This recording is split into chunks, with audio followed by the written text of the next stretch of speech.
शहर के कोने में एक पुराना विशाल बंगला खड़ा था। जंगल के बीचों बीच स्थित उस बंगले की खामोशी भयानक थी।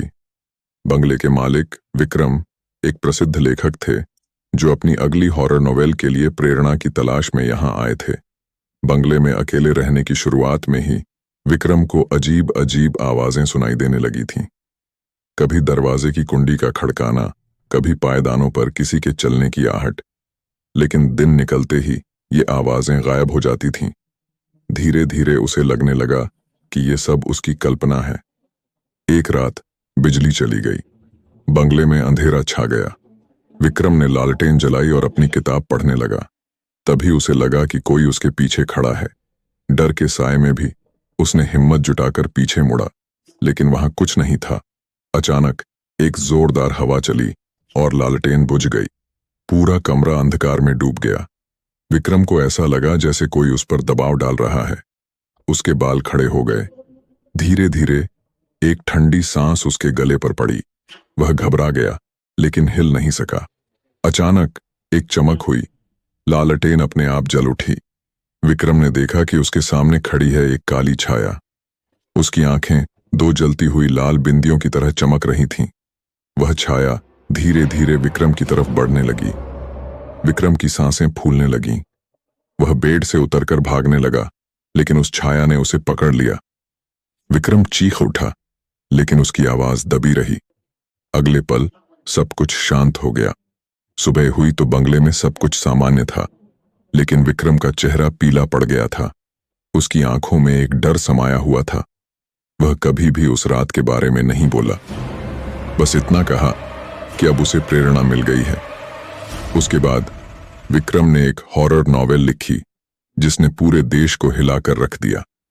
नॉवेल की कहानी बिल्कुल वैसी ही थी जैसी उस रात विक्रम ने अनुभव की थी। लेकिन क्या वह सब सच था या सिर्फ एक लेखक की कल्पना? आज तक कोई नहीं जान पाया।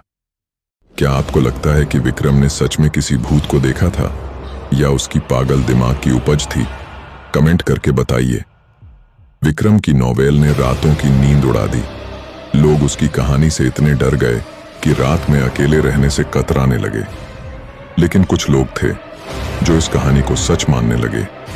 उनमें से एक था राजवीर सिंह, एक युवा जिज्ञासु पत्रकार। राजवीर को विक्रम की कहानी में कुछ सच लग रहा था। वह मानता था कि विक्रम ने शायद किसी रहस्य को छुआ है। वह उस बंगले के बारे में और जानना चाहता था। बिना किसी डर के राजवीर उस बंगले की ओर निकल पड़ा। बंगला उतना ही डरावना लग रहा था जितना विक्रम ने अपने शब्दों में बयां किया था। अंदर जाने के बाद उसे एक अजीब सी ठंडक महसूस हुई। बंगले के हर कोने में उसे विक्रम की सांसों की तरह एक अजीब सी सांस महसूस होती थी।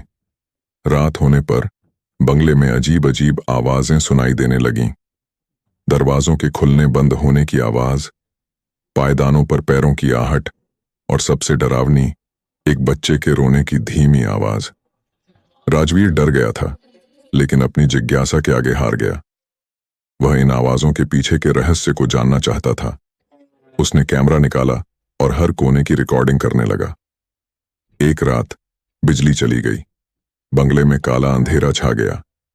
राजवीर ने अपना कैमरा चालू रखा और धीरे धीरे आगे बढ़ने लगा। तभी उसने देखा कि एक काली छाया उसके सामने आ रही है। वह वही छाया थी जिसका वर्णन विक्रम ने अपनी नॉवेल में किया था। राजवीर डर के मारे जम गया। उसके हाथ कांपने लगे, लेकिन उसने हिम्मत जुटाकर कैमरे को छाया की ओर बढ़ाया। तभी एक जोरदार हवा चली और कैमरा उसके हाथ से छूटकर गिर गया। अंधेरे में राजवीर ने कुछ देखा जो उसकी समझ से परे था।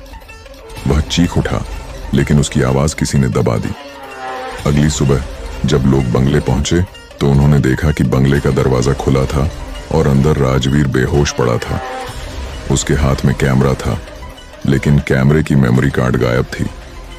राजवीर होश में आने के बाद कुछ नहीं बोला, बस इतना कहा कि उसने सब कुछ देख लिया है। लेकिन उसने कभी भी बताया नहीं कि उसने क्या देखा था। क्या राजवीर ने सच में उस छाया को कैमरे में कैद कर लिया था? क्या उस मेमोरी कार्ड में ऐसा कुछ था जिसे दुनिया देखने के लिए तैयार नहीं थी? ये सवाल आज भी लोगों के मन में है। राजवीर के लापता होने के बाद पुलिस ने बंगले की तलाशी ली, लेकिन उन्हें कुछ भी नहीं मिला। न ही राजवीर का कोई सुराग, न ही कैमरा, और सबसे महत्वपूर्ण, न ही मेमोरी कार्ड। बंगले की दीवारों पर कुछ अजीब से निशान मिले, जैसे किसी के खून के निशान। पुलिस ने इसे नजरअंदाज करते हुए मामले को बंद कर दिया, लेकिन कुछ लोगों का मानना था कि इस बंगले में अभी भी कुछ छुपा है। उनमें से एक थी अनीता, एक युवा मनोवैज्ञानिक। वह मानती थी कि इस बंगले में एक अदृश्य शक्ति है जो लोगों को अपनी ओर खींचती है। वह इस रहस्य को सुलझाने के लिए डटी रही। अनीता ने बंगले में रहने का फैसला किया। वह दिन रात वहां रहकर अध्ययन करने लगी। उसने बंगले की हर कोने की जांच की, हर पत्थर को पलटा, लेकिन कुछ भी नहीं मिला। एक रात जब अनीता सो रही थी, उसे एक अजीब सी आवाज सुनाई दी। ये एक बच्चे की हल्की सी कानाफूसी थी। आंखें खोलकर देखने पर उसने देखा कि उसके कमरे में एक छोटी सी लड़की खड़ी है। लड़की की आंखें काली थीं और उसका चेहरा बेहद पीला। अनीता डर गई, लेकिन इस बार वह भागी नहीं। उसने हिम्मत जुटाकर लड़की से बात करने की कोशिश की। लड़की ने धीरे से कहा, मदद करो, और फिर गायब हो गई। उस रात के बाद अनीता ने बंगले के इतिहास की गहराई से खोज शुरू कर दी। उसे पता चला कि बंगले में एक बार एक छोटी लड़की रहती थी, जिसकी रहस्यमय परिस्थितियों में मौत हो गई थी। अनीता ने उस लड़की के बारे में और जानकारी जुटाई। धीरे धीरे उसे एक सच्चाई का पता चला, जो इतना डरावना था कि उसे खुद पर विश्वास नहीं हो रहा था। क्या अनीता उस लड़की की मदद कर पाएगी? क्या वह उस बंगले के रहस्य को सुलझा पाएगी? और क्या वह इस प्रक्रिया में खुद को खो नहीं देगी? अनीता की खोज ने उसे एक भयानक सच्चाई की ओर ले जा रही थी। वह लड़की, जिसका नाम था रिया, इसी बंगले में रहती थी। उसके माता पिता दोनों ही वैज्ञानिक थे, जो एक खतरनाक प्रयोग में लगे थे। प्रयोग के दौरान एक दुर्घटना हो गई, जिससे रिया की मौत हो गई। लेकिन उसके माता पिता ने उसकी मौत को छुपाया और प्रयोग जारी रखा। अनीता को पता चला कि प्रयोग के दौरान एक अदृश्य शक्ति पैदा हुई थी, जो बंगले में ही कैद हो गई थी। यही शक्ति थी जो लोगों को आकर्षित करती थी।